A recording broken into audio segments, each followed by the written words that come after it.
మృదు స్వభావి, రైతు బంధువు, పేదల పెన్నిధి, బడుగు బలహీన వర్గాల ఆశాజ్యోతి మన రేకులపల్లి భూపతి రెడ్డి సార్ గారికి ఇదే మా స్వాగతం సార్. ఈ ప్రజాపాలన ప్రగతి ప్రణాళికలో భాగంగా నిర్వహిస్తున్నటువంటి ఈ గ్రామ సభలకు మా మెట్రాజ్పల్లి గ్రామానికి అవకాశాన్ని కల్పించినందుకు గాను మీకు ప్రత్యేక ధన్యవాదాలు తెలియజేస్తున్నాను సార్. అలాగే గౌరవనీయులైన డిజిపల్ గ్రామ సభలకు మెట్రాజ్పల్లి గ్రామాన్ని ఎన్నుకున్నందుకు చాలా సంతోషంగా ఉంది.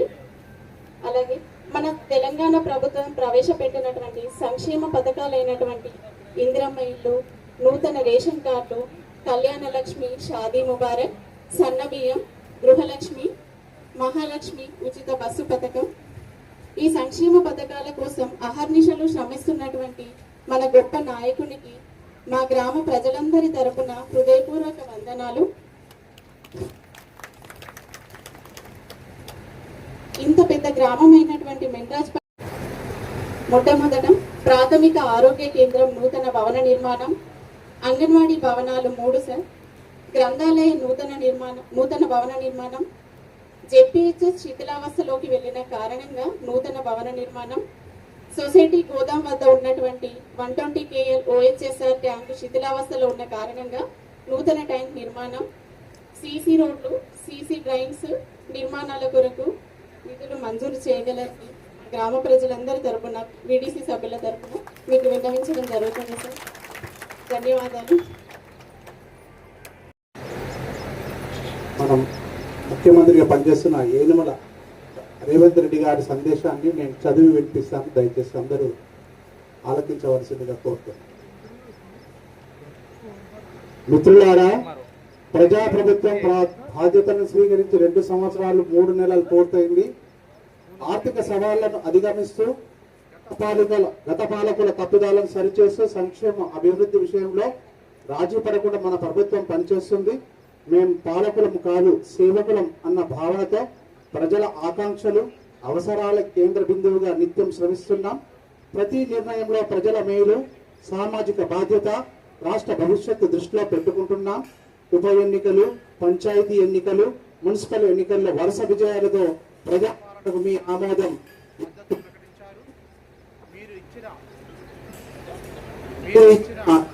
ఈ ఫలితాలు మా బాధ్యతను మరింత పెంచాయి. ప్రభుత్వ కాగితాలపై కాదు, ప్రజల జీవితాల్లో స్పష్టమైన మార్పు తేవాలన్నదే మా సంకల్పం. ఆ ఉద్దేశంతోనే ప్రజాపాలన ప్రగతి ప్రణాళిక పేరుతో ఈ కార్యక్రమాన్ని ప్రారంభించాం. మార్చి 6 నుండి 99 రోజుల పాటు గ్రామ స్థాయి నుండి రాష్ట్ర స్థాయి వరకు సమన్వయం ఈ కార్యక్రమం ఒక ఉద్యమంగా సాగాలి. ఊరు వాడ సమస్యల పరిష్కారమే పరమావధిగా ప్రతి అధికారి పనిచేయాలి. వేగంగా ఫైళ్ల క్లియరెన్స్, ప్రభుత్వ కార్యాలయాల పరిశుభ్రత, నిర్ణయాల్లో పారదర్శకత ఉండాలి.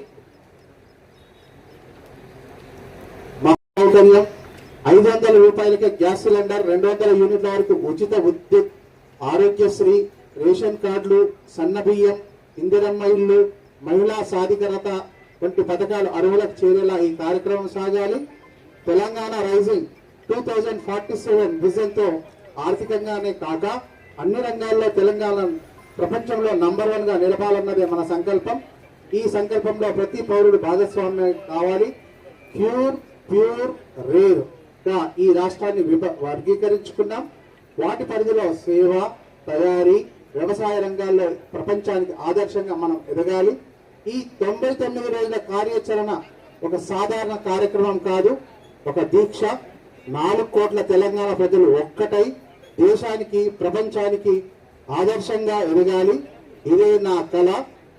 ఆ కళను సాకారం చేయడంలో ప్రతి తెలంగాణ బిడ్డ భాగస్వామి కావాలి. మీ అందరి సహకారాన్ని కోరుకుంటూ మీ ప్రియమైన ముఖ్యమంత్రిని రేవంత్ రెడ్డి గారిని ఇచ్చిన సందేశాన్ని మీకు వినిపించాను. ఈ సందేశాన్ని విన్నందుకు మీరు అందరు గట్టిగా ఒకసారి ముఖ్యమంత్రి గారికి ఇక్కడ నుండి చప్పట్లను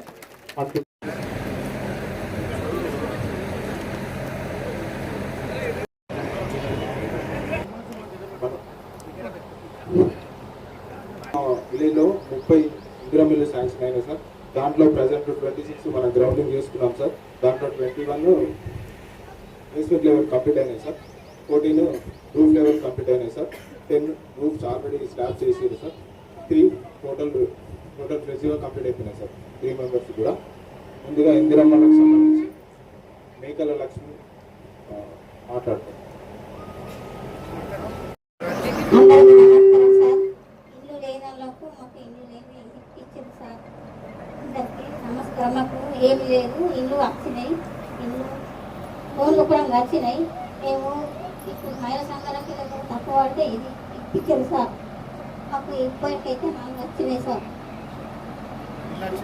ఇల్లు వచ్చింది, కట్టుకుంటున్నాం సార్. ఇల్లు వచ్చినాయి సార్, ఇల్లు వచ్చినాయి, కట్టుకుంటున్నాము. మళ్ళీ నీటిలో బ్యాక్ అవుతుంది. మహిళా సంఘాలకి ఇప్పించుకుంటాం సార్.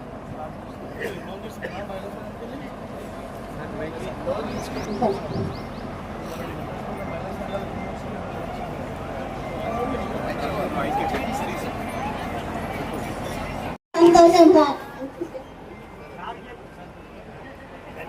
అదేవిధంగా మన సర్పంచ్ గారు ఏదికిన్నారంటే ఐకేపీ ఈరోజు మన గ్రామ ప్రణాళిక సభలో మనకు ఏ విధంగా పురోభివృద్ధి చెందింది అనేది ఈ నివేదిక ద్వారా సభకు తెలియజేసుకుంటున్నాను. మన గ్రామంలో 3 గ్రామ సంఘాలు ఉన్నాయి సార్. తమరు అడగంగానే 3 గ్రామ సంఘాలకి భవన నిర్మాణానికి స్థలాన్ని కేటాయించి భవనాలు శాంక్షన్ చేసినందుకు ముందుగా తమకు చాలా కృతజ్ఞతలు, ధన్యవాదాలు సార్. ఇది ఏ గ్రామంలో కూడా జరగలేదు. అడగాలంటేనే మాకే అడిగాం సార్. తమరు పెద్ద మనసులు చేసుకుని 3 గ్రామ సంఘాలు శాంక్షన్ చేసినందుకు మరొకసారి కృతజ్ఞతలు సార్. గ్రామంలో మొత్తం 75 మహిళా సంఘాలు ఉన్నాయి సార్. మహిళా సంఘాలు 72 అయితే వికలాంగుల సంఘం 1, వృద్ధుల సంఘాలు కూడా తమ ఆదేశాల మేరకు చేశాం సార్. 2 సంఘాలు చేశాము. 1,50,000 రూపాయలు అంటే ఎక్కువగా 100% పైన 100.48% మనం ఈ గ్రామంలో గ్రౌండింగ్ చేస్తాం సార్. శ్రీనిధి రుణాలు 58,44,000 టార్గెట్ కాగా 65,44,000 రూపాయలు ఇప్పించడం జరిగింది. ఇది పర్సంటేజ్ లో చూసుకుంటే 111.95% గా ఉంది సార్. తమ ద్వారాగా గౌరవ ముఖ్యమంత్రి ద్వారాగా ఆదేశాల ప్రకారం మన గ్రామానికి వడ్డీ లేని రుణాల్లో భాగంగా 9,99,870 రూపాయలు మన సంఘాలకు వడ్డీ లేని రుణంగా ఇచ్చారు సార్. అదేవిధంగా ఇందిరమ్మ చీరల పంపిణీలో భాగంగా తమ ఆదేశాల మేరకు సంఘాల్లో లేని మహిళలను కూడా కవర్ చేయాలంటే సంఘాల్లో ఉన్న మహిళలు 739 అయితే మనం సంఘాల్లో లేని వాళ్ళకు కూడా 739తో పాటు 51 చీరలు అదనంగా ఇచ్చి 786 చీరలు పంచడం జరిగింది సార్. ఇందిరమ్మ గృహ లబ్ధిదారుల్లో చూసుకుంటే 26 ఇళ్లలో భాగంగా 18 మందికి మనం ఐకేపీ నుంచి బ్యాంకు ద్వారాగా ఒక్కొక్కరికి 1,00,000 రూపాయలు. పంట పండించే ప్రతి రైతుకు ఆర్థికంగా మద్దతు ఇవ్వాలని దేశంలోనే తొలిసారిగా తెలంగాణ ప్రభుత్వం రైతు భరోసా అనే పథకాన్ని అమలు చేస్తుంది. ఈ పథకం ద్వారా పంట పండించే ప్రతి రైతుకు ఎకరానికి ఒక సీజన్ కు 6,000 రూపాయలు ఇవ్వగా సంవత్సరానికి 2 సీజన్లకు గాను 12,000 రూపాయల ఆర్థిక సహాయం అందిస్తుంది. దీనిలో భాగంగా మన మెట్రాస్పల్లి గ్రామంలో మొత్తం 1,040 మంది లబ్ధిదారులకు 97,26,724 రూపాయలు మనకు లబ్ధి చెందడం జరిగింది సార్. అట్లాగే రైతు బీమాకు సంబంధించి మా మెట్రాస్పల్లి గ్రామంలో ఇప్పటి వరకు 26 మంది లబ్ధి పొందడం జరిగింది సార్ రైతు బీమాకు సంబంధించి. అలాగే ఇక్కడికి వచ్చేసిన గ్రామ ప్రజలందరికీ నమస్కారాలు. మేము మహిళా శిశు సంక్షేమ శాఖ నుంచి అంగన్వాడీ టీచర్గా మాట్లాడుతున్నాను. మాకు సాంకేతికంగా 2 యాప్స్ వచ్చినాయండి. అందులో ఒకటి NHKH పోషన్ ట్రాకర్ అని, అందులో మేము రిజిస్ట్రేషన్ చేసుకోవాల్సి ఉంటుంది. అలాగే అది ఆధార్ కార్డ్ ద్వారానే నమోదు చేయాల్సి వచ్చింది. అట్లాగే 0 నుంచి 6 సంవత్సరాల పిల్లలందరికీ గర్భవతులకు, బాలింతలకు పోషణను అందించడం జరుగుతుంది. ప్రభుత్వం అందించిన ప్రధాన కార్యక్రమాల్లో అంగన్వాడీ ద్వారా పథకం, పౌష్టికాహారం, ముందస్తు పాఠశాల ద్వారా టీకాలు, ఆరోగ్య పరీక్షలు అన్ని నిర్వహించడం జరుగుతుంది సార్. అలాగే గర్భవతులు ప్రజెంట్ మన దగ్గర సేవలు పొందుతున్న వారు 12 మంది, బాలింతలు 15, 0 నుంచి 6 సంవత్సరాల పిల్లలు 126 మంది ప్రజెంట్ మన స్కూల్లో ఇక్కడ సేవలు అందుకుంటున్నారు సార్. మిగతా గర్భవతి అంటే పోషన్ సూపర్వైజర్ ఫీడింగ్ ద్వారా కూడా తక్కువ బరువున్న పిల్లల గుణంగా సేవలు అందించడం జరుగుతుంది సార్. మన గ్రామంలో ప్రతి నెల మొదటి వారంలో VHS అండి ప్రోగ్రామ్ నిర్వహించడం జరుగుతుంది. అందులో గర్భవతులకు, బాలింతలకు నెక్స్ట్ కలుగిత 4 మందికి మనకు వివిధ రకాలుగా చేత పింఛన్ అనేది మనం అందజేయడం జరుగుతుంది సార్. మన ప్రభుత్వం ప్రవేశపెట్టినటువంటి ప్రజాపాలన కార్యక్రమానికి సభాధ్యక్షత వహించినటువంటి ప్రథమ పౌరురాలు పౌర్ణిక గారికి, అలాగే ఈ కార్యక్రమానికి ముఖ్య అతిథిగా వచ్చినటువంటి మన పెద్దలు, మన నాయకులు, మన ఎమ్మెల్యే భూపరెడ్డి గారికి, అలాగే ధర్మవరం సర్పంచ్ వాసు గారికి, ధర్మవరం గారికి, శ్రీని గారికి,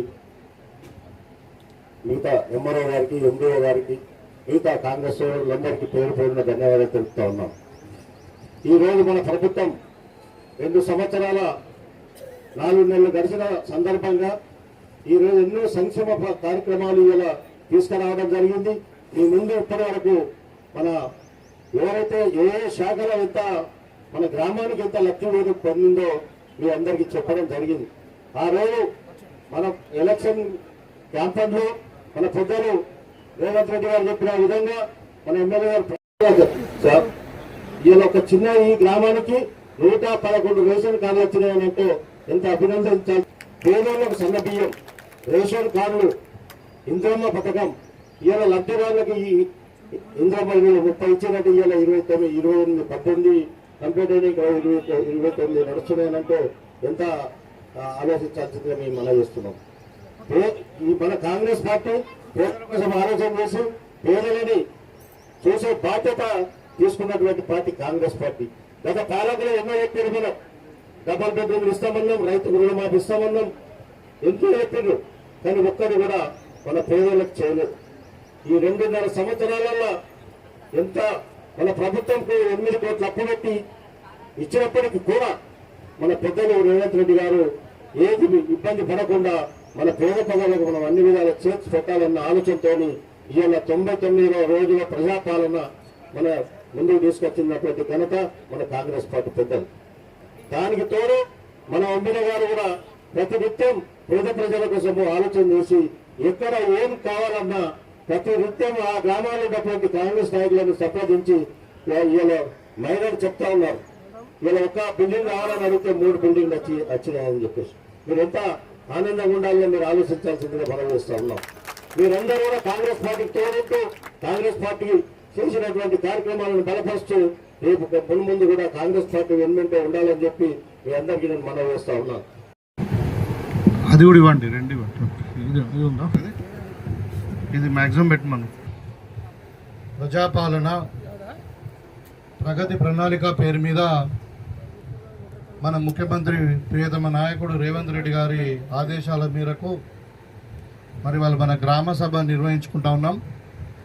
ఈ గ్రామ సభకు మరి మీ గ్రామ ప్రథమ పౌరురాలుగా సర్పంచ్గా ఉన్నటువంటి సోదరిమణి ప్రబలిక వినోద్ గారు, అదేవిధంగా తమ్ముడు ఉప సర్పంచ్ సురేష్ గారు, మరి గౌరవ వార్డు సభ్యులకు పేరు పేరున, అదేవిధంగా నాతో పాటు వచ్చినటువంటి మన మార్కెట్ కమిటీ చైర్మన్ ఉప గంగారెడ్డి గారు, మన మండల పార్టీ అధ్యక్షుడు అమృతపూర్ గంగాధర్ గారు, అదేవిధంగా ధర్మగౌడ్ గారు, మీ గ్రామ నివాసి ఆనంద్ గారు, మరి అదేవిధంగా తమ్ముడు బ్లాక్ కాంగ్రెస్ అధ్యక్షుడు శ్రీనివాస్ గారు, నరేందర్ రెడ్డి గారు, అదేవిధంగా ధర్మారం సర్పంచ్ వాసు గారు, మరి Ramachandar Goud single window chairman, అదేవిధంగా మాజీ సింగిల్ విండో చైర్మన్ మన శ్రీనివాస్ రెడ్డి గారు, అదేవిధంగా మరి గ్రామ అధ్యక్షుడు సాహిల్ గారు, అదేవిధంగా ఎంపీ మన ఎంఆర్ఓ గారు నోడల్ ఆఫీసర్గా ఉన్నారు, మరి గ్రామ పెద్దలారా బుచ్చలింగం గారు, అందరు కూడా పేరు పేరున పత్రికా విలేకరులకు, మరి విజయ్ గారికి, అంబర్ సింగ్ గారికి, మరి ఇక్కడ మిగతా గ్రామం నుండి వచ్చినటువంటి మా అక్క చెల్లెలందరూ కూడా పేరు పేరున హృదయపూర్వక నమస్కారాలు తెలియజేస్తూ, ముఖ్యంగా ఈరోజు హనుమాన్ జయంతి ఉంది. మీకు అందరు కూడా హనుమాన్ జయంతి శుభాకాంక్షలు చెప్తా ఉన్నాను. మరి ఇక్కడ మీకు అందరు కూడా తెలుసు, ఇంతకుముందు మాట్లాడిన వాళ్ళు చెప్పారు గ్రామ సభ యొక్క ఉద్దేశం అంటే ఇక్కడ ఏంటంటే మనము 2 సంవత్సరాల 4 నెలలు అయింది. ఇప్పుడు మీ అందరు ఆశీర్వాదంతో మరి మన కాంగ్రెస్ పార్టీ ఇందిరమ్మ రాజ్యం ప్రజాపాలన ఏర్పడి మరి ఈ 2 నెలల్లో 2 సంవత్సరంలో 3-4 నెలల్లో మనం ఏం చేసినాం, మరి భవిష్యత్తులో ఇంకా ఏం చేయబోతున్నాం, మరి ఏ స్కీమ్లలో ఎవరెవరికి లబ్ధిదారులు ఉన్నారు వాళ్ళందరూ ఒక అభిప్రాయాలను తీసుకొని మరి ఏంటంటే ప్రభుత్వము ప్రజల యొక్క భాగస్వామ్యంతోనే ముందుకు పోవాలన్నది, మరి ప్రజల భాగస్వామ్యం ఉంటేనే ప్రభుత్వం ఏదైనా స్కీములు కానీ ఇంకేదైనా కానీ ప్రజల దగ్గర చేరితే అందరు కూడా లాభం అవుతుంది. ఆ ఉద్దేశంతోనే మరి ప్రభుత్వం యొక్క లక్ష్యాలు, ప్రభుత్వం యొక్క ఉద్దేశాలు, తర్వాత మీరు ఎవరైతే బెనిఫిషరీస్ ఉన్నారో వాళ్ళ యొక్క మీ యొక్క ఆలోచన విధానాన్ని మరి మీ యొక్క అభిప్రాయాలను కూడా తీసుకుందామని ఈ గ్రామ సభ నిర్వహించడం జరిగింది. ఈరోజు మీకు అందరు కూడా తెలుసు, ముఖ్యంగా మహిళల నుండి ఇవాళ మహిళల సగభాగం మరి వాళ్ళకు పెద్దపీట వేస్తే, మహిళలకు పెద్దపీట వేస్తే ఆ కుటుంబం అంతా కూడా బాగుంటుందని చెప్పి మహిళల స్వలంబన పేరు మీద మహిళా స్వశక్తి కింద మరి 1 కోటి మంది మహిళలకు 1,00,000 కోట్ల రూపాయల బ్యాంకు రుణాలు తీసుకొని మరి అందరు కూడా రుణాలు ఇవ్వాలి, అది కూడా వడ్డీ లేని రుణాలు ఇవ్వాలని ప్రభుత్వం సంకల్పించింది. మీకు అందరు కూడా తెలుసు, ఇవాళ మొన్న 2 సంవత్సరాలు కూడా 5 సంవత్సరాలలో మనం 1,00,000 కోట్లు అన్నాం. కానీ ఇవాళ 2 సంవత్సరాల 3 నెలలకే 57,000 కోట్ల రూపాయలు మహిళలకు రుణాలుగా ఇప్పించినాం మనం. ఇవాళ మనం మెంట్రోస్పైలు తీసుకుంటేనే దగ్గర 4,61,00,000 రూపాయల రుణాలు ఇచ్చిన మనం మెంట్రోస్పైలో 70 సంఘాలు ఉన్నాయి. ఇంకా కొంచెం వృద్ధుల సంఘాలు ఇప్పుడు స్టార్ట్ చేసిండ్రు. 65 లక్షల మందికి శ్రీనిధి ఉన్నది. తర్వాత మరి వాళ్ళ రుణమాఫీ అన్న మనం ఏది మహిళలకు వడ్డీ లేని 0 వడ్డీ రుణాలు ఇస్తామని చెప్పిన వడ్డీయే ఇవాళ 9 లక్షల రూపాయలు మన ఓన్లీ మెంట్రోస్పైలకే మాఫ్ అయినాయి. అంటే వల్ల మరి మహిళలకు ఎంత పెద్ద అంటే ఇప్పుడు మీరు ఇంతకుముందు పాల వ్యాపారమో కోళ్ళ వ్యాపారమో చేసుకొని మరి చిన్నగా అంటే ఏమంటారు మైనర్ కుటీర పరిశ్రమలాగా చేసుకునేవాళ్ళు. కానీ వాళ్ళ మహిళలకు అట్లా కాదు. మీరు ఆర్టీసీ బస్సులు కొని ఆర్టీసీ కూడా రెంట్కి ఇవ్వచ్చు. 70,000 రూపాయలు నెలకు వస్తున్నాయి. పెట్రోల్ బంకులు పెట్టుకోవచ్చు. సోలార్ ఎనర్జీ అంటే దాన్ని ఏమంటారు, సౌర విద్యుత్ ప్లాంట్స్ మీరు పెట్టుకోవచ్చు. పెరడ్లలో పెట్టుకోవచ్చు, ఇంటి మీద పెట్టుకోవచ్చు. కరెంటు మీరు ప్రభుత్వానికి అమ్ముకోవచ్చు, ప్రభుత్వం ఎక్కువ ఉంటుంది. ఇవాళ గిడ్డంగులు కట్టుకోవచ్చు. మీ వ్యాపారం ఏదైనా వేసుకోవచ్చు. ఇవాళ మీ యొక్క వ్యాపారాలు అంటే మీరు కుట్టు ఏమైనా బట్టలు బొటికి పెట్టుకుంటారు, లేకుంటే ఇంకేదైనా లడ్డూలు తయారు చేస్తారు. మీకు తెలిసింది ఏం చేసినా అది అమ్ముకోవడానికి కూడా మనకు హైదరాబాద్లో 3 ఎకరాలలో మరి అక్కడ శిల్పారామం అని ఉంటుంది. మీకు అందరు కూడా తెలుసు. శిల్పారామం అంటే 3 లక్షలకు గజం ఉంటుంది. అక్కడ భూమి ఎంత ఉంటుంది? 3 లక్షల రూపాయలకు ఒక గజం ఉంటుంది భూమి. అసలు జాగాలో 3 ఎకరాలు మీకు భూమి ఇచ్చి అక్కడ 150 స్టాల్స్ ఇవాళ స్టార్ట్ చేశారు. ఇంకా మన వాళ్ళు ఎవరైనా స్టాల్స్ ఇంకా పెట్టుకుంటారంటే కూడా అక్కడ కనిపిస్తుంది. అంటే వాల్యూ అడిషన్ కొరకు ఇక్కడ మెంట్రోస్పైలో ఒక లడ్డు అమ్మినాం అనుకోండి, ఇక్కడ 50 రూపాయలు వచ్చింది అనుకోండి, మీరు ఆడ హైదరాబాద్ అమ్మితే 100 రూపాయలు వస్తుంది. అదే మీరు ఏరోప్లేన్లో అడిగి అమ్మింది అనుకోండి 500 రూపాయలు వస్తుంది. అంటే దీన్ని వాల్యూ అడిషన్ అంటారు. అంటే మీకు మీ మార్కెట్ ఇంటర్నేషనల్ లెవెల్లో ఎక్స్పోజ్ చేయాలని చెప్పి మీకు తెలిసి ఇలా మొన్న మనకు కలెక్టర్ గ్రౌండ్లో కూడా సర్వస్ కూడా పెట్టింది. మొన్న మహిళలకు ఆయన చేసినటువంటి వస్తువులన్నిటి కూడా ఎక్స్పోజ్ చేయడానికి మార్కెటింగ్ కొరకు పెట్టారు. అంటే ఇవాళ ఏం చెప్తున్నారంటే ఇవాళ ఏదైనా మహిళలకే పెద్దపీట. ఇవాళ గతంలో 10 సంవత్సరాలు ఒక రేషన్ కార్డు ఇవ్వలేదు. ఇవాళ మెంట్రోస్పైలో ప్రతి ఒక్కరికి రేషన్ కార్డులు వచ్చినాయి. ఇంకెవరైనా ఎక్కడైనా మిగిలినా కూడా అందరు కూడా రేషన్ కార్డులు ఇస్తాం. ఇలా సన్నబియ్యం ఇస్తున్నాం. 52 రూపాయలు పెట్టి కొని కిలో, మనిషికి 6 కిలోల చొప్పున, కుటుంబంలో ఎంతమంది ఉంటే అంతమందికి నెలకు 6 కిలోల చొప్పున ఇస్తున్నాం. ఇలా 3 పూటలు సన్నబియ్యం తింటా ఉన్నారు. అందరు ఆనందంగా ఉన్నారు. అదే ప్రభుత్వం యొక్క కోరిక. మరి మీరు అందరు కూడా ఇలా పేదరింటి కళ ఉండే ఒక సన్నబియ్యం తినాలంటే. అదేవిధంగా ఇందిరమ్మ ఇంట్లో ఇప్పుడు రేషన్ కార్డులు కూడా ఎవరి పేరు మీద ఇస్తున్నాము? భార్య పేరు మీద ఇస్తున్నాం. ఇవాళ ఇంతకుముందు ఇంటి యజమాని అంటే ఎవరు ఉంటుండే? ఇంటి యజమాని అంటే భర్త పేరు చెప్తురు. ఇవాళ ఇంటి యజమాని భర్త కాదు, భార్యనే. అంటే రేషన్ కార్డు ప్రకారం ఇవాళ ఇందిరమ్మ ఇండ్లు ఎవరి పేరు మీద ఇస్తున్నాము? భార్య పేరు మీదనే ఇస్తున్నాం. ఇవాళ మనకు 30 ఇండ్లు ఇచ్చినాం మెంట్రోస్పల్లి. సరే, మనకు 3,500 ఇళ్ళు శాంక్షన్ అయినాయి. మనది కొంచెం పెద్ద కాన్స్టిట్యున్సీ, తాండాలు అవి అంటే మన 170 ఊళ్ళు ఉన్నాయి. గ్రామ పంచాయతీలే, ఊళ్ళు కాదు, గ్రామ పంచాయతీలే. సో కాబట్టి ఊరికి అందరి కూడా మనం పంచాలి. కాబట్టి మనం మెంట్రోస్పల్లికి 30 వచ్చినాయి. సో 30లో ఒక 26 కంప్లీట్ అవుతా ఉన్నాయి, నడుస్తూ ఉన్నాయి. ఇంకా రాని వాళ్ళకు కూడా ఇంకా మళ్ళీ కూడా ఇప్పుడు ఇస్తాం, 2వ విడతలో ఇండ్లు ఇస్తాం. ఇంకా రాబోయే 3 సంవత్సరాలలో మెంట్రోస్పల్లిలో ఎవ్వరు కూడా ఇల్లు లేకుండా ఉండకూడదు. మీరు ఎవ్వరు ఇల్లు రానోళ్ళు ఏ నిరాశ చెందకండి.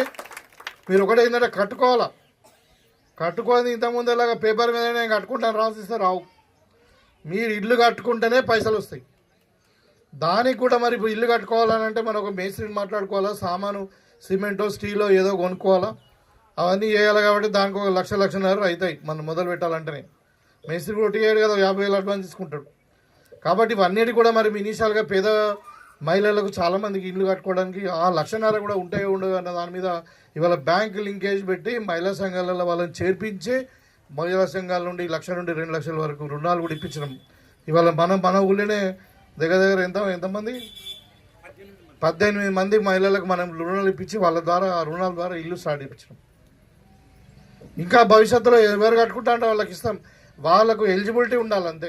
ఇల్లు లేని వారు ఉండి జాగా ఉంటే ఇల్లు కట్టుకోవడానికి ఇస్తాం. ఈ రెండో ఫేజ్లో ఇల్లు లేని వాళ్ళకు జాగా కూడా లేదనుకోండి, అప్పుడు మేము జాగా కూడా ఎక్కడైనా మెంట్రస్పల్లి చుట్టుపక్కల ఏదైనా ఒక 5 ఎకరాలు చూసి అక్కడ కొని మనిషికి 75 గజాల కాడికి ఇచ్చి అక్కడ కూడా ఇల్లు కట్టిస్తాం. ఇది ప్రభుత్వం యొక్క కళ. ఇది గతంలో మీరు చెప్పారు డబుల్ బెడ్రూమ్ ఇల్లు అన్నారు, ఎన్ని కథలు పడ్డారో ఎన్ని మాటలు చెప్పారో మీకు అందరు కూడా తెలిసి మళ్ళీ నేను అన్నీ గుర్తు చేయదలుచుకోలే. కానీ వాళ్ళ ఇందిరమ్మ ఇండ్లు అన్నది ఒక నిజం, ఒక కళ, ఒక పేదోడి కళ. అది కూడా మీరు 400 ఫీట్ల నుండి 600 ఫీట్ల వరకు కట్టుకోవచ్చు. కొంచెం డబ్బులు మీరు 1,00,000 2 లక్షలు అడిషనల్ చేసుకుంటే మీకు 2 బెడ్రూమ్లు అవుతాయి. పిల్లలు హాయిగా సపరేట్ రూమ్లో పడుకోవచ్చు, మీరు సపరేట్ రూమ్లో పడుకోవచ్చు, 2 బాత్రూమ్లు వస్తాయి. ఇంకా టెర్రస్ ఉంటుంది, టెర్రస్ మీద కూడా తర్వాత ఈ స్కీమ్ క్లోజ్ అయినాక పైన మీకు ఇంకా డబ్బులుండి దేవుడు ఇస్తే మరి మీకు మళ్ళీ ఇంకా పైన కూడా కట్టుకోవచ్చు. కాబట్టి ఇదే కాంగ్రెస్ పార్టీ యొక్క ఆలోచన. ఇవాళ పేదింటి మహిళా స్వలంబననే ఇవాళ మీకు 200 రూపాయల కరెంటు కూడా చాలామందికి 500 పై చిలుకు మంది ఇళ్లలో మేము కరెంటు 200 రూపాయలు ఫ్రీ ఇస్తున్నాం, 200 యూనిట్లు. గతంలో 2004లో కరెంటు ఫ్రీ ఇచ్చింది కాంగ్రెస్ పార్టీ వ్యవసాయ రంగానికి. ఇవాళ వ్యవసాయానికి అప్పటి నుండి ఇప్పటిదాకా దగ్గర 22 ఏళ్ళు అవుతుంది. 2004లో పెద్దలు రాజశేఖర రెడ్డి గారు మొట్టమొదటి సంతకం రైతులకు ఉచిత కరెంట్ ఇవ్వాలని చెప్పి ప్రమాణ స్వీకారం చేసిన రోజే రాజ్బౌద్ స్టేడియంలో సంతకం పెట్టిండు. మన ఇవాళ ముఖ్యమంత్రి గారు కూడా ఇవాళ పేదలకు మరి వ్యవసాయ కుటుంబాలకి మనం కరెంటు ఫ్రీ ఇస్తున్నాం. వ్యవసాయం లేని వాళ్ళకి కానీ ఇంటికి కూడా కరెంటు ఫ్రీ ఇవ్వాలని పిల్లలు 200 రూపాయల కరెంట్ 200 యూనిట్ల కరెంటు ఫ్రీ ఇస్తున్నాం మనం. అదేవిధంగా ఆర్టీసీ బస్సు ఉచిత ప్రయాణం నిన్నటి లెక్క ప్రకారం దగ్గర 10,000 కోట్ల రూపాయలు ఆర్టీసీకి ప్రభుత్వం కట్టింది. మహిళలు ప్రయాణం చేసి 250 కోట్ల ప్రయాణం చేశారు. అంటే ఒకసారి బస్సు ఎక్కి దిగితే ఒక ప్రయాణం కింద లెక్క.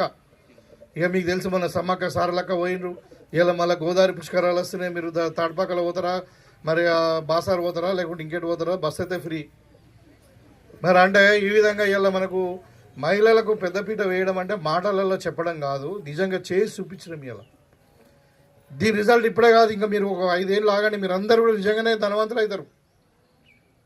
అంటే కొంచెం అందరూ సిండికేట్ అయ్యండి, కలిసి వ్యాపారాలు చేసుకోండి. అవసరం ఉంటే మీరు పోతామంటే మేము ముల్కనూరు పంపిస్తాను, నేను కూడా వస్తాను కావాలంటే మీతో. ఏదో ఒకటి మన కరీంనగర్లో ముల్కనూరు డైరీ ఉంది, వాళ్ళు అక్కడ మహిళలందరూ కలిసి ఒక డైరీ పాల కేంద్రాన్ని పెట్టుకొని ఇలా 100 కోట్ల రూపాయల బిజినెస్ చేస్తున్నారు. మీరు కూడా మెంటర్స్ వల్ల 70 సంఘాలు ఉన్నాయి, మీరందరూ తయారై ఒక పెద్ద బిజినెస్ స్టార్ట్ చేసుకోండి. దానికి మేము ప్రోత్సాహం ఇస్తాం, మా అధికారులు ఉంటారు.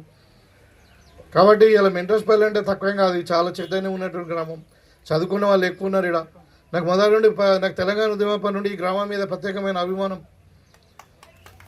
ఎందుకంటే ఇక్కడ ఒక చైతన్యం ఉంది, ఒక పాజిటివ్ ప్రోయాక్టివ్ థింకింగ్ ఉన్నది అన్నట్టు ఈ గ్రామంలో. కాబట్టి ఇక్కడ నుండి మీరు స్టార్ట్ చేయండి. నిజామాబాద్ జిల్లాలో మీరు ఒక పెద్ద సంఘం పెట్టుకొని మీరు మీకు ఇష్టమైన వ్యాపారాన్ని, మీకు అందరికి తెలిసిన వ్యాపారం ఒకటి స్టార్ట్ చేయండి. గవర్నమెంట్ ప్రోత్సాహం ఇస్తుంది. కాబట్టి ఇవాళ మహిళలకు పెద్దపీట వేస్తూ ఉన్నామంటే వేసి చూపించినాం. ఇలా 0 వడ్డీ రుణాలు ఇస్తున్నాం. ఇలా ఇంకొకటి కూడా చెప్పాలి, మొన్న బడ్జెట్ సెషన్లో మేమందరం కూడా అసెంబ్లీలో ఉన్నాం. బడ్జెట్ ప్రవేశపెడితే గతంలో రైతు బీమా వచ్చేది. ఇవాళ మన మెంటోస్పల్లిలో 26 మందికి రైతు బీమా వచ్చింది.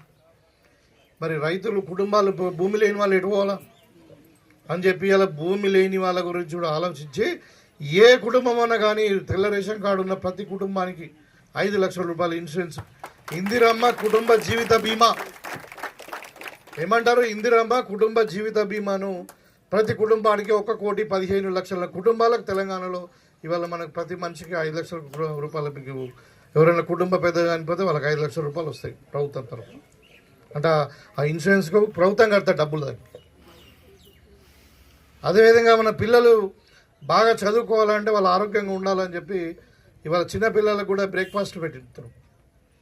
ఇంతకుముందు బ్రేక్ఫాస్ట్ లేకుండా 3 రోజులు పాలు 3 రోజులు రాగి జావా ఇచ్చి మరి బ్రేక్ఫాస్ట్ కూడా ఇస్తూ ఉన్నాం. పిల్లలకు మధ్యాహ్న భోజనం కాకుండా ఇంటర్మీడియట్ పిల్లల వరకు కూడా మధ్యాహ్న భోజనాన్ని ఎక్స్టెండ్ చేస్తున్నాం.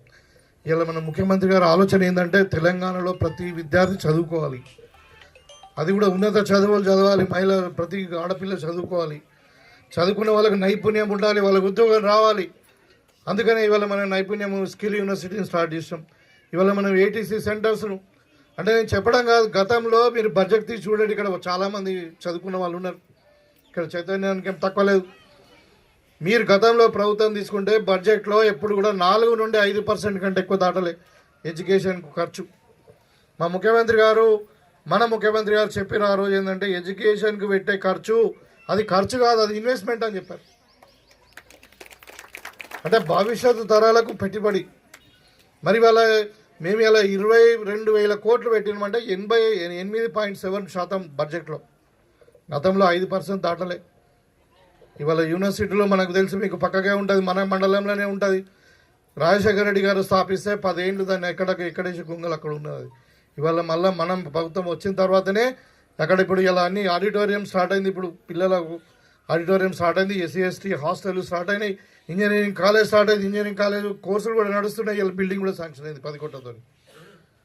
మహిళల పిల్లలకు ఆడపిల్లలకు ఒక హాస్టల్ కూడా 10 కోట్లతో స్టార్ట్ అయింది. ఇవాళ దగ్గర 100 కోట్ల పని ఇలా మన తెలంగాణ యూనివర్సిటీలో నడుస్తూ ఉంది. ఇలా ఫుల్ టైం వీసీ ఉన్నాడు. అంటే నేను ఎందుకు చెప్తున్నా అంటే ఇలా ఎడ్యుకేషన్కి పెద్దపీట వేస్తుంది ప్రభుత్వం, మన పిల్లలు చదువుకోవాలని చెప్పి. అదేవిధంగా రైతులు, ఇవాళ రైతులకు కూడా మరి రైతు పంట సాయం మొన్ననే ఇస్తూ ఉన్నారు. ఇంకా అందరికి వచ్చిందో రాలేదు కానీ అంటే చాలామందికి వచ్చింది, ఇలా వస్తుంది కూడా. 9,000 కోట్లు ఇస్తూ ఉన్నారు పంటకు. మరి మన దగ్గర కూడా రైతులు చాలామంది బెనిఫిట్ అయినరు. దగ్గర 1,040 మంది రైతులు 94 లక్షల రూపాయలు ఇక్కడ మన మెంటోస్పల్లిలో వచ్చినాయి. రైతు భరోసా. ఇవాళ సన్నవడ్లు పండించిన వాళ్ళకు బోనస్ కూడా ఇచ్చినాం 500 రూపాయలు. సన్నవడ్లు సన్న బియ్యం ఇవ్వాలంటే మరి మనకు సన్నవడ్లు వండిస్తలేరు, అందరూ దొడ్డు వడ్లు వండిస్తున్నారు అని చెప్పి ఇలా 500 రూపాయలు బోనస్ ఇచ్చి కూడా సన్నవడ్లు వండిస్తూ ఉన్నాం. ఇవాళ పండించిన పంట కూడా ఎక్కడ కూడా కడత లేకుండా మేము కొంటున్నాం. మీరు చూసిన గతంలో 10 కిలోలు కడత తీసిరు. ఇవాళ ఈ 3 పంటలు 4 పంటలు అయినాయి కాంగ్రెస్ పార్టీ వచ్చి ఎక్కడైనా కడత తీసినా ₹1 కూడా కట్టు కాకుండా మీకు ఇస్తా ఉన్నాం. ఇదే కాంగ్రెస్ పార్టీ యొక్క ఆలోచన విధానం. కాబట్టి వల్ల అంటే ఇప్పుడు చాలా కార్యక్రమాలు చెప్పారు. ఇప్పుడు మన మెంట్రాస్పల్లి గ్రామం మట్టుకు చెప్తా ఉన్నాం, ఒకటి ఆరోగ్య కేంద్రం కావాలన్నారు, సబ్ సెంటర్ కావాలన్నారు. అది తప్పకుండా సబ్ సెంటర్ శాంక్షన్ చేపిస్తాం. అదేవిధంగా మరి మహిళా సంఘాలకు 3 వివోలు ఉంటాం, 3 సంఘాలు ఒక్కొక్కటి 10 లక్షలతోని. ఎప్పుడైనా ఎక్కడ ఏ ఊళ్ళో అయినా పాపం మహిళలు వాళ్ళు మాకు సంఘం భవనం కావాలి సార్, మేము ఎక్కడ కూర్చుంటాలో మాకు ప్రాబ్లం అవుతుంది, కుల సంఘాలలో వాళ్ళు కూర్చొని ఇస్తలేరు, గ్రామ పంచాయతీలో వీళ్ళు కూర్చొని ఇస్తలేరు, మాకు ఇబ్బంది అవుతుందని చెప్తే ఇలా 125 మహిళా సంఘాలకు భవనాలు ఇచ్చినాం మన కాన్స్టిట్యున్సీలో. అది మెంట్రాస్పల్లిలో 3 సంఘాలు ఉంటే 3 వివోలు ఉంటే 3 ఇచ్చినాం మీకు 30 లక్షల రూపాయలు ఇవాళ మరి మీకు సంఘాలు నిర్మిస్తూ ఉన్నాం. అంగన్వాడీ స్కూల్స్ 3 కావాలన్నారు, తప్పకుండా 3 కూడా అవి కూడా నెక్స్ట్ మనం చేపిస్తాం. అదేవిధంగా స్కూల్ బిల్డింగ్ చాలా డ్యామేజ్ అవుతుంది అంటున్నారు. మరి వాళ్ళ దానికి కూడా ఇన్ఫ్రాస్ట్రక్చర్ డెవలప్మెంట్కి వాళ్ళ ప్రభుత్వం కూడా 1000 కోట్లు పెట్టింది. తప్పకుండా అక్కడ కూడా క్లాస్ రూములు కావాలన్నా, బాత్రూములు కావాలన్నా, మరి ఎలక్ట్రిసిటీ కావాలన్నా, లేకుంటే ఇంకేమైనా డ్రింకింగ్ వాటర్ ఫెసిలిటీ కావాలన్నా, ఏం కావాలన్నా అదంతా కూడా స్కూల్లో కూడా ఏది ఉంటుంది చూద్దాం. ఇవాళ అదేవిధంగా మా సోదరి మన సీసీ రోడ్స్ సీసీ డ్రైన్స్ అంటే తన సర్పంచ్ కాబట్టి ఇప్పుడు బాధ్యత ఉంది. మరి తప్పకుండా చదువుకున్న మహిళ తప్పకుండా మన గ్రామం అన్ని విధాల్లో వాళ్ళ నాయకత్వంలో అభివృద్ధి చెందుతుందని చెప్పి మనం భావిస్తాం. సీసీ రోడ్స్ డ్రైన్స్ కూడా తప్పకుండా ఇస్తాం. ఇంకా కొంచెం టైం ఉంది, మేము వచ్చి 2 సంవత్సరాలే అయింది. అయితే ఇంకో రిపేర్ ఆఫ్ ఇరిగేషన్ ట్యాంక్ అన్నారు. మనకి ఇప్పుడు ఆ వాటర్ ట్యాంకు మన ఏది చెరువుది, అది ఏం చెరువు అది వాడుతుంది కాబట్టి పంటలు కోసిన తర్వాత కెనాల్ నీళ్ళు తగ్గుతాయి. అప్పుడు ఈ సీజన్లోనే ఎండాకాలంలోనే ఆ వర్క్ కూడా అది కంప్లీట్ చేపిస్తామని చెప్పి కూడా చెప్తా ఉన్నాం. ఇప్పుడు రోడ్ను ఇక్కడ నుండి మనకు వెస్లీ తాండకు రోడ్డు కావాలని అడిగారు. అది కూడా ప్రపోజల్ నిన్ననే ఇంజనీర్లకు చెప్పి పంపించాం. అది కూడా తొందరనే అవుతుంది. తర్వాత ఇక్కడ ఈ రోడ్డు కూడా ఇంకోటి ఇక్కడ తాండ ఉంటుంది కదా, మెంటోస్పల్లి నుండి సత్నాల తాండ వరకు కూడా సత్లాపూర్ తాండకు కూడా ₹1.5 కోటి రోడ్డు శాంక్షన్ అయింది. అది కూడా టెండర్ అయిపోయింది. అది కొంచెం కొద్దిగా డీల్ ఆలస్యమైనప్పటికీ అది కూడా కంప్లీట్ అవుతుంది. తర్వాత వాటర్ ట్యాంక్ గురించి అడిగారు. వాటర్ ట్యాంక్ అది ఆర్డబ్ల్యూఎస్ వాళ్ళతో అంటే మిషన్ భగీరథ వాళ్ళతో మాట్లాడాము. అంటే ఇంకా అది చెక్ చేస్తా అన్నారు. ఒకవేళ అంటే ఇప్పుడు ఆల్రెడీ ఒక కొత్త వాటర్ ట్యాంక్ కట్టాము. మన జనాభా మీదకి వెళ్ళి 100 లీటర్లు పర్ డే ఇవ్వాలి వాళ్ళు.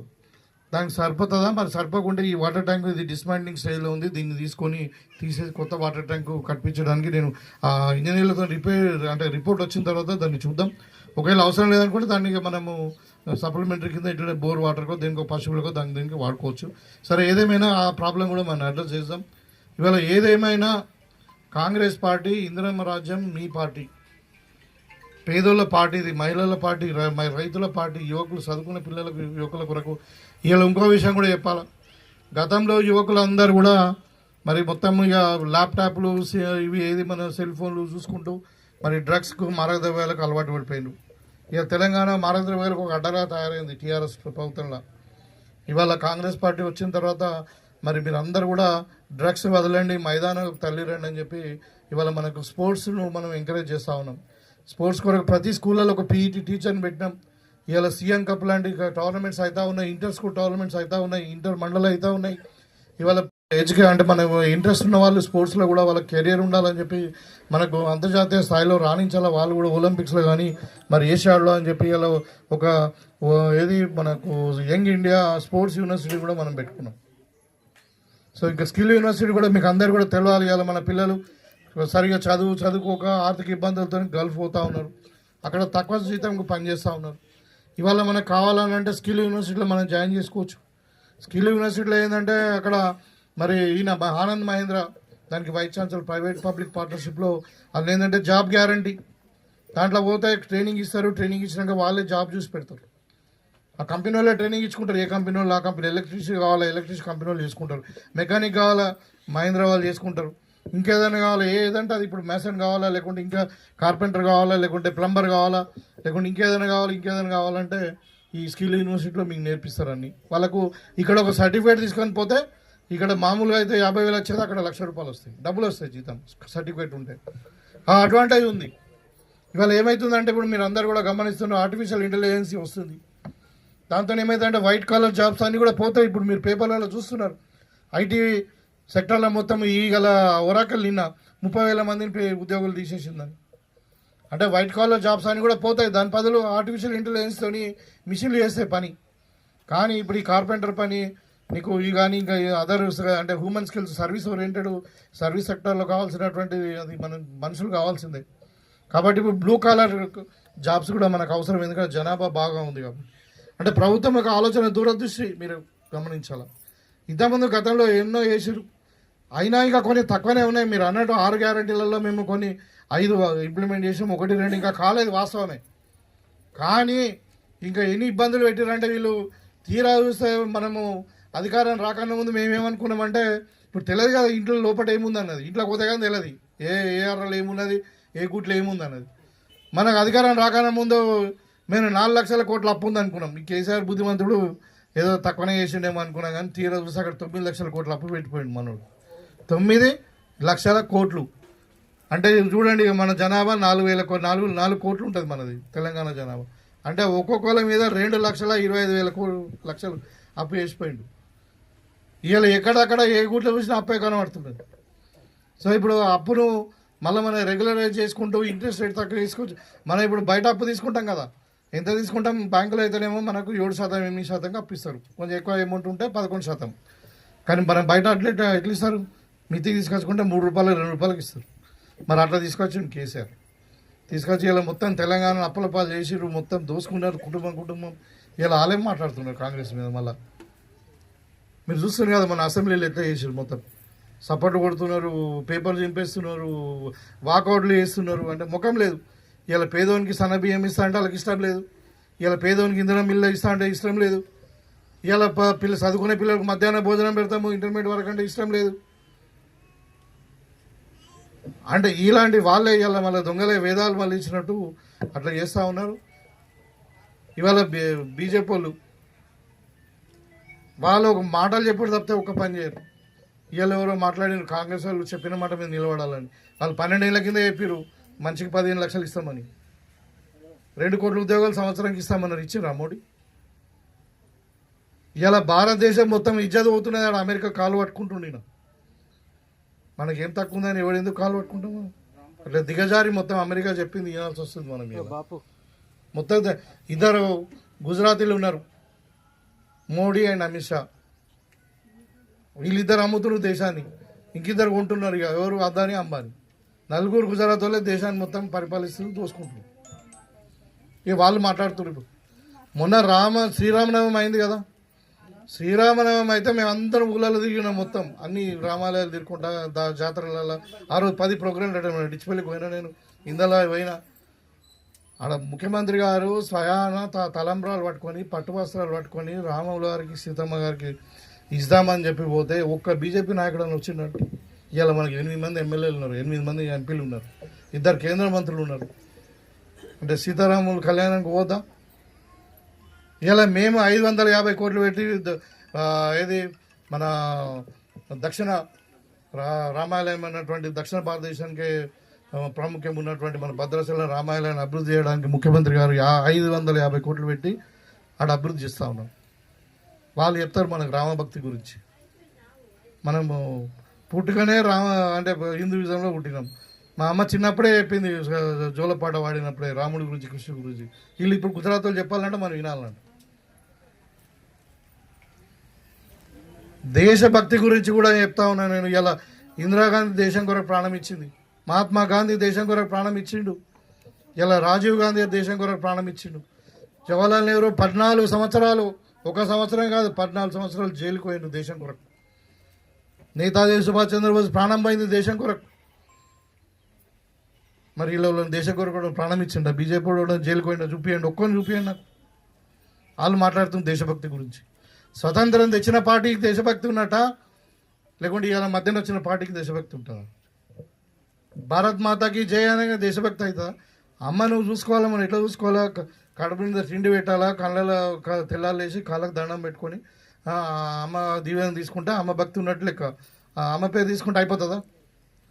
అంటే అట్లా తయారైంది వీళ్ళు అబద్ధాల కోర్లు.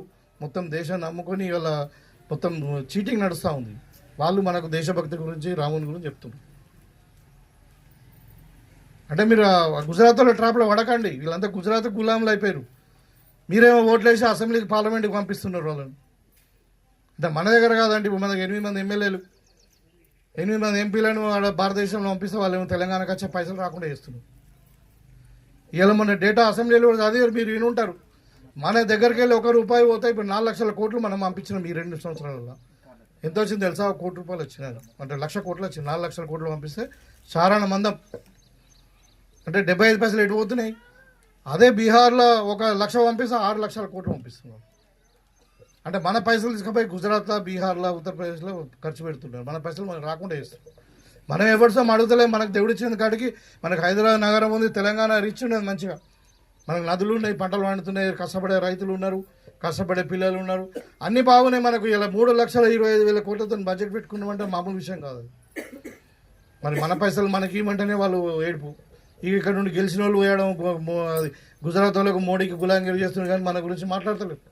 మరి అది గమనించాలి మీరు అందరూ. ఎందుకంటే విఘ్నులు, చదువుకున్న వాళ్ళు రోజు పేపర్లు చూస్తారు, టీవీలు చూస్తారు. నేను చెప్పేదాంట్లో తప్పుంటే నన్ను అడగండి. నేను చెప్పేదాంట్లో తప్పుంటే సార్ మీ అబద్ధం మాట్లాడింది సార్ అని అడగండి. ఎందుకంటే నేను కూడా ఒక బాగా చదువుకునే వ్యక్తిని, నేను అబద్ధం మాట్లాడడం.